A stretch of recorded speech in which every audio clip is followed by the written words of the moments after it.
ናላችሁ እኔ አለው እግዚአብሔር ይመስገን ደህና ነኝ። ዛሬም በጠቃሚና በአዲስ ፕሮግራም በድጋሜ ተገናኝተናል። በዛሬው የጤና ፕሮግራማችን ላይ የምንመለከተው የኮክ ወይም ደግሞ የፒችስ አስደናቂ የጤና ጥቅሞችን፣ የአመጋገብ እሴቶቹን እናም አጠቃቀሙን በዚህ ቪዲዮ ላይ በደንብ እነግራችኋለሁ ማለት ነው። ይህ የጤና ትምህርት ታዲያ ለበርካታ ሰዎች በጣም ጠቃሚና አስተማሪ ስለሆነ ሁላችሁም በቅንነት ላይክና ሼር በማድረግ ሌሎችንም አስተምሩ አሳውቁላለሁኝ። ከዚህ ቪዲዮ ጋር በተያያዘ ጥያቄ ካላችሁም ሀሳብ አስተያየት ካላችሁም በኮመንት ላይ አስፍሩልኝ። በቀጥታ ወደ ጤና ትምህርታችን የማልፍ ይሆናል።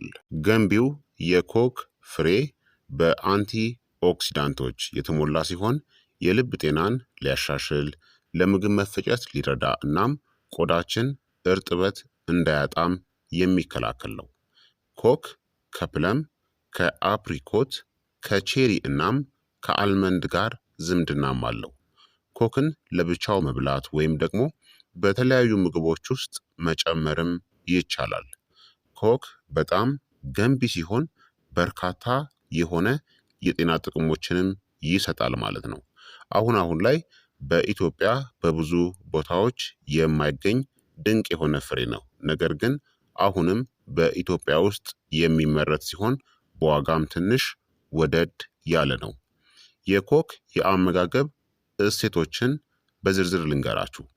100 ግራም ኮክ ማይክሮ ኒውትረንቶች ካሎሪ 39፣ ውሃ 89%፣ ካርቦሃይድሬትስ 9.5 ግራም፣ ተፈጥሯዊ ስኳር 8.4 ግራም፣ የአመጋገብ ፋይበር 1.5 ግራም፣ ፕሮቲን 0.9 ግራም፣ ስብ 0.3 ግራምን ይይዛል። ዝቅተኛ ካሎሪ ያለው እናም ሰውነታችንን የሚያረሰርስ ፍሬ ነው። ለክብደት ቁጥጥርም በጣም ምርጥ ነው። የሚይዘው ቫይታሚኖች ደግሞ ቫይታሚን ሲ 6.6 ሚሊግራም። ቫይታሚን ሲ የበሽታ የመከላከል አቅምን፣ የቆዳ ጤናን እናም የቁስል ፈውስን ያፋጥናል። ቫይታሚን ኤ እንደ ቤታ ካሮቲን 16 ማይክሮግራምን ይይዛል። ለእይታ፣ ለቆዳ እናም ለበሽታ መከላከልም ይረዳል። ቫይታሚን ኢ 0.7 ሚሊግራምን ይይዛል። ለቆዳ እናም ለሴሎች ጥበቃ የሚሆን አንቲኦክሲዳንት ነው። ቫይታሚን ኬ 2.6 ማይክሮግራምን ይይዛል። ለደም መርጋት እናም ለአጥንት ጤናም የሚረዳ ቫይታሚን ነው። ቫይታሚን ቢ1 ወይም ደግሞ ታያሚን 0.02 ሚሊግራም። ቫይታሚን ቢ2 ወይም ደግሞ ሪቦፍላቪን 0.03 ሚሊግራም። ቫይታሚን ቢ3 ወይም ኒያሲን 0.8 ሚሊግራም። ቫይታሚን ቢ6 0.03 ሚሊግራም። ፎሌት ወይም ደግሞ ቫይታሚን ቢ9 4 ማይክሮግራምን ይይዛል። የሚይዘው ማዕድናቶች ደግሞ ፖታሲየም 190 ሚሊግራም፣ የደም ግፊትንና የልብ ጤናን የሚቆጣጠር ማዕድን ነው። ማግኔዥየም 9 ሚሊግራም፣ ለጡንቻ እናም ለነርቭ ስራ ያገለግላል። ፎስፈረስ 20 ሚሊግራም፣ ለአጥንትና ለኢነርጂ ሜታቦሊዝም ይረዳል። ካልሲየም 6 ሚሊግራም፣ ለአጥንት ጥንካሬ ወሳኝ ነው። ብረት ወይም ደግሞ አይረን 0.25 ሚሊግራም፣ ኦክስጅን በደም ውስጥ እንዲዘዋወር ይረዳል። ዚንክ 0.17 ሚሊግራም፣ ለበሽታ መከላከልና ለፈውስ ይረዳል። ኮፐር ወይም ደግሞ መዳብ 0.07 ሚሊግራም፣ ለቀይ የደም ሴል መፈጠር አስፈላጊ ነው። ማንጋኔዝ 0.06 ሚሊግራም፣ ለአንቲ ኦክሲዳንት ኢንዛይም ድጋፍ አስፈላጊ ነው። ኮክ የሚይዛቸው አንቲ ኦክሲዳንቶችና ፋይቶ ኒውትረንቶች ደግሞ ቤታ ካሮቲን አለው፣ ወደ ቫይታሚን ኤ የሚቀየር ሲሆን ለቆዳና ለአይን ጤና የሚረዳ ነው። ክሎሮጂኒክ አሲድን ይይዛል፣ የደም ስኳር መጠንንናም የአንጀት ጤናን የሚደግፍ ነው። ካቴኪንስን ይይዛል፣ ልብን የሚጠብቁ አንቲ ኦክሲዳንቶች ናቸው። ኪውሪሲቲንን ይይዛል፣ አንቲ ኢንፍላማቶሪ ወይም ደግሞ ብግነትን የሚከላከል እንዲሁም በሽታ የመከላከል አቅምንም ይደግፋል። አንቶሲያኒንን ይይዛል። በቀይ ወይም ደግሞ በቢጫ ኮክ ውስጥ በብዛት ይገኛል። ሴሎችን ከጉዳት ይጠብቃል። ሊዩቲን እናም ዚያካንቲንን ይይዛል። ለአይንናም ለእይታም ጥበቃን የሚሰጡ ናቸው። የኮክ ዋና ዋና የጤና ጥቅሞቹ የሚያረሰርስ እናም የሚያነቃቃ ነው። የምግብ መፈጨትንም ይደግፋል። ለቆዳ ብሩህነትም በጣም ጥሩ ነው። ለልባችንም በጣም ተስማሚ ነው። ለአንጀት ጤና የሚረዱ አንቲኦክሲዳንቶችን ይዟል። እንዲሁም ለስኳር ህመምተኞችም ተስማሚ ነው በመጠኑ ሲወሰድ ማለት ነው። ስለዚህ ኮክ በርካታ ጥቅሞችን የሚሰጠን በርካታ ንጥረ ነገሮችንም ይይዛል። ስለዚህ የኮክ ወይም ደግሞ የፒችስ አስደናቂ ጥቅሞችን አሁን በዝርዝር እነግራችኋለሁኝ። አንደኛ፣ የምግብ መፈጨትን ያሻሽላል። ኮክ ለስላሳ የሆድ ዕቃ እንቅስቃሴን የሚረዳ እናም ድርቀትን የሚከላከል ፋይበርን ይዟል። የሚሟሟ ፋይበር ጠቃሚ ባክቴሪያዎችን ይመግባል። የማይሟሟ ፋይበር ደግሞ ሰገራ እንዲለሰልስ ያደርጋል።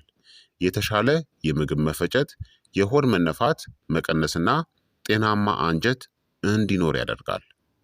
ሁለተኛ፣ ክብደት ለመቀነስ ይረዳል። ኮክ ዝቅተኛ ካሎሪ እናም ከፍተኛ የውሃ መጠን ስላለው ሳይጠግቡ ከመጠን በላይ መብላትን ይከላከላል። ተፈጥሯዊ ጣፋጭነቱ የስኳር ፍላጎትን ለመቆጣጠር ይረዳል። ሶስተኛ፣ የበሽታ መከላከል አቅምንም ያጠናክራል። በቫይታሚን ሲ እና በአንቲኦክሲዳንቶች የበለጸገው ኮክ በሽታ የመከላከል ስርዓትን በማጠናከር ሰውነት ኢንፌክሽኖችን እንዲዋጋ ይረዳል። አራተኛ፣ ጤናማ እናም ብሩህ ቆዳንም ያበረታታል። ኮክ የኮላጅን ምርትን የሚደግፉ ቫይታሚን ሲ፣ ቫይታሚን ኤ እናም አንቲኦክሲዳንቶችንም ይዟል። ብሩህ ቆዳ የፊት መጨማደድ መቀነስና የቆዳ እርጥበትንም ይጨምራል። አምስተኛ፣ የልብ ጤናንም ይደግፋል። ኮክ በፖታሲየም እናም በፖሊፊኖልስ የበለጸገ በመሆኑ የደም ግፊትን ለመቆጣጠር እናም መጥፎ ኮሌስትሮልን ኤልዲኤልንም ለመቀነስ ይረዳል። ስድስተኛ፣ የደም ስኳርንም ለመቆጣጠር ይረዳል። ኮክ ጣፋጭ ቢሆንም ዝቅተኛ ግላይሲሚክ ሎድ ያለው ሲሆን ስኳር በደም ውስጥ የሚመጠጥበትን ፍጥነት የሚቀንስ ፋይበርን ይዟል። ሰባተኛ፣ የአይን ጤናንም ያሻሽላል። ኮክ ቤታ ካሮቲን፣ ሉቲን እናም ዚያካንቲንን የያዘ በመሆኑ አይንን ከእርጅና ጋር ተያይዘው ከሚመጡ ጉዳቶችም ይጠብቃል። ስምንተኛ፣ ብግነትንም ይቀንሳል። እንደ ኪውሪሲቲን እናም ክሎሮጂኒክ አሲድ ያሉ አንቲኦክሲዳንቶች በሰውነት ውስጥ ያሉ ብግነቶችን ይዋጋሉ። ዘጠነኛ፣ ሰውነታችንን ከመርዝ ያጸዳል። ከፍተኛ የውሃ መጠንና አንቲኦክሲዳንቶች ከጉበትና ከኩላሊት ውስጥ መርዛማ ነገሮችን ለማስወገድ ይረዳሉ። አስረኛ፣ የጉበት ጤናንም ይደግፋል። ኮክ የጉበት ሴሎችን ከጉዳት የሚከላከሉ ውህዶችን ይዟል። በተፈጥሯዊ የጉበት ማጽጃ ምግቦች ውስጥ በብዛትም ይመከራል። 11ኛ፣ አጥንትንም ያጠናክራል።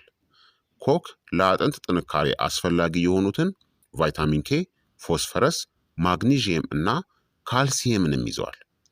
12ኛ፣ የአንጎል ስራንም ያሻሽላል። ኮክ ለማስታወስ ለትኩረትናም ለነርቭ ስርዓት ጤና የሚረዱ የቢ ቫይታሚኖችንና አንቲ ኦክሲዳንቶችን ጥምረትንም ይዟል። 13ኛ፣ ለእርጉዝ ሴቶች ጤናም ይረዳል። ኮክ ፎሌት፣ ብረት ወይም ደግሞ አይረንና ቫይታሚን ሲን የያዘ በመሆኑ ለፅንሱ እድገት ይረዳል። እንዲሁም ደም ማነስንም ይከላከላል። 14ኛ፣ ካንሰርንም ለመከላከል የሚረዳ ፍሬ ነው። ኮክ ፍሪ ራዲካሎችን የሚያስወግዱ ፖሊፊኖሎች እና ካሮቲኖይዶችን ይዟል። ጥናቶችም እንደሚያሳዩት ከጡትናም ከአንጀት ካንሰርም ሊከላከል ይችላል ማለት ነው። ስለዚህ ኮክ እጅግ በጣም በርካታ ጥቅሞችን የሚሰጥ ብዙዎቻችሁ የማትጠቀሙት ድንቅ የሆነ ፍሬ ነው ማለት ነው። ኮክን ታዲያ ለመመገብ ምርጡ መንገድ በትክክል አጥቦ ከነልጣጩ መብላት፣ በሰላጣ በስሙዚ ወይም ደግሞ በእርጎ ውስጥ በመጨመር መጠቀም። የታሸጉ እናም ስኳር የተጨመረባቸውን የኮክ ምርቶችን ታዲያ ማስወገድ ያስፈልጋል። ኮክን ደግሞ ለመመገብ ምርጡ ጊዜ ልንገራችሁ። አንደኛ ጠዋት ነው። ጠዋት ምርጡ ጊዜ ነው፣ ምክንያቱም በውሃ በፋይበር እናም በተፈጥሯዊ ስኳር የበለጸገ በመሆኑ የምግብ መፈጨትን በቀስታ ያነቃቃል፣ አንጀታችንንም ለማጽዳት ይረዳል። ሁለተኛ በምግብ መካከል ነው ወይም ደግሞ የከሰዓት መክሰስ ላይ፣ ምክንያቱም ፈጣን የሆነ ጉልበትን ይሰጣል። ጤናማ ያልሆኑ ምግቦችንም ከመመገብ ይከላከላል፣ ሰውነታችንንም ያረሰርሳል። ሶስተኛ ደግሞ ምሽት ላይ ነው፣ ነገር ግን ተመራጭ አይደለም። ተፈጥሯዊ ስኳሩ የምግብ መፈጨትን ሊያስተጓጉል ይችላል። ሆድ ለሚነፋቸው ሰዎች ችግርን ሊፈጥር ይችላል። ስለዚህ ምሽት ላይ አትጠቀሙት ያን ያክል። ነገር ግን ጤናማ ከሆናችሁ ከመተኛታችሁ ከ2 ሰዓት በፊት መመገብ ትችላላችሁ። በቀን ስንት ኮክን መብላት ይቻላል? ለጤናማ አዋቂዎች በቀን ከ1 እስከ 2 መካከለኛ ኮክን መመገብ ይቻላል። ክብደትን ለመቀነስ የሚፈልጉ ደግሞ በቀን 1 ኮክን እንደ መክሰስ ከተመገቡ በቂ ነው። ለስኳር ህመምተኞች ደግሞ ግማሽ ወይም ደግሞ 1 ትንሽ ኮክ፣ እሱንም ከፕሮቲን ወይም ደግሞ ከለውዝ ጋር ቢወሰድ ይመረጣል። ምክንያቱም የደም ስኳርን በፍጥነት እንዳይጨምር ማለት ነው። እንዲሁም የስኳር ህመምተኞች ከሆናችሁ የኮክ ጭማቂን አስወግዱ፣ ምክንያቱም ቶሎ የደም ስኳራችንን ስለሚጨምር ማለት ነው። ምክንያቱም ፋይበሩ ስለሚወጣ። ታዲያ ከመጠን በላይ መብላት ደግሞ ምን ያስከትላል? የሆድ መነፋት፣ ጋዝ፣ ተቅማጥና የደም ስኳር መጨመርን ሊያስከትል ስለሚችል በልኩ ተመገቡ። ኮክን ማስወገድ ወይም ደግሞ መቀነስ ያለባቸው ሰዎች ደግሞ ምን አይነት ሰዎች ናቸው? ስሜታዊ ወይም ሴንሲቲቭ የሆነ ጨጓራ ያለባቸው ወይም ደግሞ IBS ያላቸው ሰዎች፣ ምክንያቱም ጋዝና ተቅማጥን ሊያስከትል ይችላል። የቃር ወይም ደግሞ የጨጓራ አሲድ ችግር ያለባቸው፣ በባዶ ሆድ ባይወስዱ። ይህም የኮክ አለርጂ ያለባቸው፣ የአፍ ማሳከክ፣ የከንፈር ማበጥ ወይም ደግሞ ሽፍታ ካጋጠማችሁ ሙሉ በሙሉ አቁሙ። እንዲሁም ቁጥጥር ያልተደረገበት ስኳር ያለባቸው የኮክ ጭማቂ እናም የታሸገ ኮክን አስወግዱ፣ በተለይ የስኳር ታማሚ ከሆናችሁ። የኩላሊት ህመምተኞች፣ ከፍተኛ የፖታሲየም መጠን ስላለው የኩላሊት ታማሚ ከሆናችሁ ዶክተራችሁን አማክሩ። እንዲሁም ተቅማጥ የያዛቸው ሰዎች፣ ኮክ ከፍተኛ ፋይበር ስላለው ሁኔታውን ሊያባብሰው ይችላል ማለት ነው። በአጠቃላይ ኮክን ለመመገብ ምርጥ ጊዜ ጠዋት ወይም ደግሞ ቀን ላይ ተመገቡት። በቀን መጠቀም የምትችሉት ደግሞ ከ1 እስከ 2 ኮክ መጠቀም ትችላላችሁ ጤናማ ከሆናችሁ። አለርጂ፣ ከባድ የሆነ የአንጀት ችግር እንደ ኢሪቴብል ባወል ሲንድረም ወይም ደግሞ IBS፣ ቁጥጥር ያልተደረገበት ስኳር ካለባችሁ ደግሞ አስወግዱት። ስለዚህ ክቡራትና ክቡራን ተመልካቾቼ የዛሬው የጤና ትምህርት እንግዲህ ይህንን ይመስል ነበረ። እንደተማራችሁበትም ተስፋ አደርጋለሁኝ። ሀሳብ አስተያየታችሁ ደግሞ አይለኝ እላለሁ። ስለ ኮክ ወይም ደግሞ ስለ ፒችስ ድንቅ የሆነ የጤና ጥቅሞችን በዚህ ቪዲዮ ላይ በደንብ ነግሬያችኋለሁ ማለት ነው። ለበርካቶች ደግሞ እንዲደርስ ሁላችሁም በቅንነት ላይክ እና ሼር በማድረግ ሌሎችንም አስተምሩ አሳውቁላለሁኝ። ጥያቄ ካላችሁ ከዚህ ቪዲዮ ጋር በተያያዘ ጥያቄያችሁን በኮመንት ላይ አስፍሩልኝ። በቀጣይ የጤና ትምህርት እስከምንገናኝ እኔንም እናንተንም ቸር ያቆየን። መልካም ጊዜ፣ መልካም ቆይታ።